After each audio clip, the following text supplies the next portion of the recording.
My name is Claire Asher, and I'm a recovering academic. I say recovering because I used to want to be a scientist, and then I did a PhD. It's not that I don't love science. I think science is absolutely fascinating. The problem is, I can't really be asked to go out and actually do it. So now I'm a science communicator. But during my time as an academic, I was an evolutionary biologist. And I'm particularly interested in why animals cooperate. So tonight I'd like to take you on a quick tour of evolutionary biology and answer the question on nobody's lips. I'm going to press the wrong button here now. Yeah. Why isn't everyone an arsehole? Or rather, why do we cooperate? Now, I realise this isn't a question anyone in London is agonising over. But seriously, it's one that keeps biologists up at night.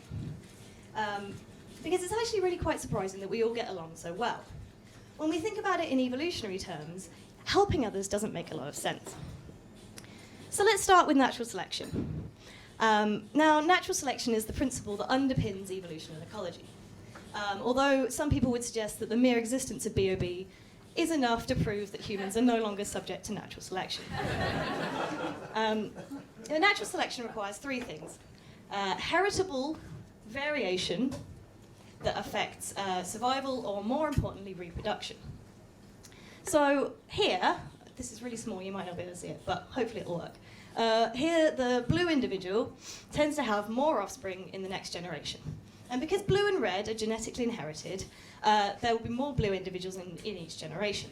And as this continues on over time, if blue continues to produce more offspring, then eventually they'll start to outcompete the red ones. And then comes a tough year. Lots of individuals die. Those that survive hardly produce any offspring at all. And just like that, red is extinct. Now, mutation brings in new variation. So now we have yellow individuals in the population, and only time will tell how these feisty little creatures will get on. So natural selection tends to ensure that mutations that allow you to produce more offspring become more common. The problem is that helping others tends to come at some kind of personal cost, be that time or energy or risk of getting eaten by a fox. And so cooperative red individuals tend to have fewer offspring in each generation. They pass on fewer of their friendly, nice, helpful genes, and eventually everyone evolves to become an arsehole.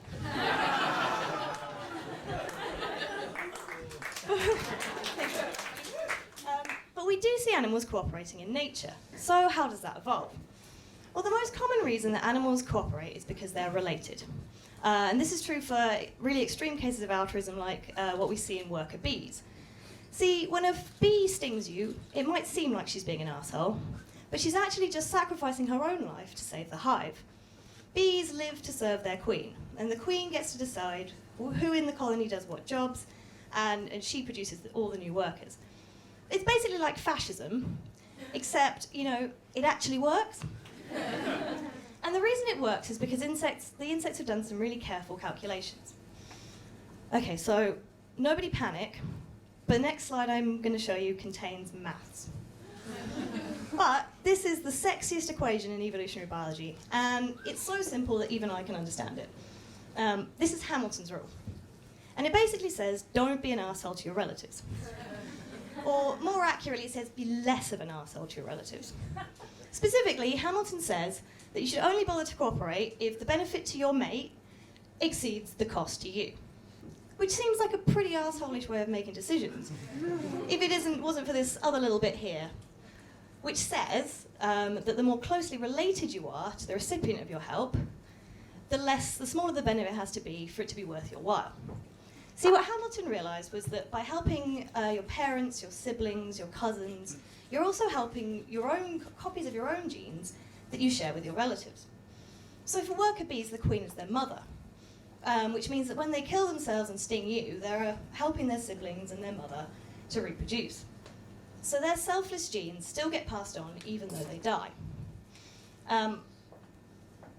Now, the brilliant thing about Hamilton's rule is that we can see it working all the way from sophisticated organisms like bees, and I know you might not think of bees as being sophisticated, but believe me, you will in a minute. From sophisticated organisms like bees, all the way down to something you probably dismiss as the decomposing remains of McDonald's. I know this looks like something that your dog threw up, but it's actually slime mold. And slime molds are brilliant. They live on the border between single and multicellular life. Roughly the same ecological niche that's occupied by Wayne Rooney. So this is a video of Dictystelium discoideum. And most of the time they're just single-cell amoebae floating about, engulfing prey, and generally being amoeba-ish. But when they get hungry, something a bit weird happens. They start secreting a chemical which causes them to be attracted to each other, to come together with all the other amoebae in the area and form a moving slug. And this slug slithers around for a while until it finds a nice spot to rest. And then it turns into a mushroom. And the mushroom has a stalk and it has spore cells at the top. And the spore cells get carried away in the wind and eventually land somewhere new where they turn back into single-celled amoebae again. So it's basically the Wizard of Oz, but instead of flying monkeys, you've got flying amoebae. But the stalk cells have sacrificed themselves to help the spore cells to start again somewhere new. And what scientists have found is that the slime molds are really picky about who they team up with. When given the choice, they will always choose to help their relatives. So although they might be about as advanced as a BNP supporter, slime molds are able to use Hamilton's rule to make decisions about cooperating, which is pretty fucking incredible when you think about it. These single-celled organisms are better at maths than your average footballer.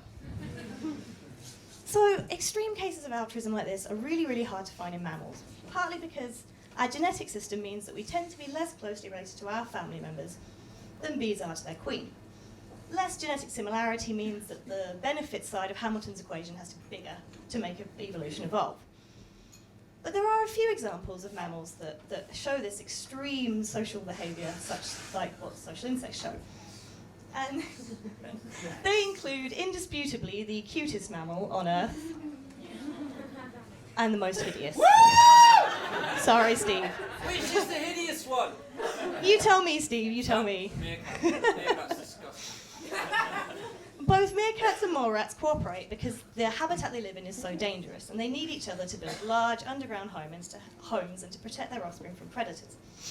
I forgot what I was saying. Oh yeah, this is not accurate.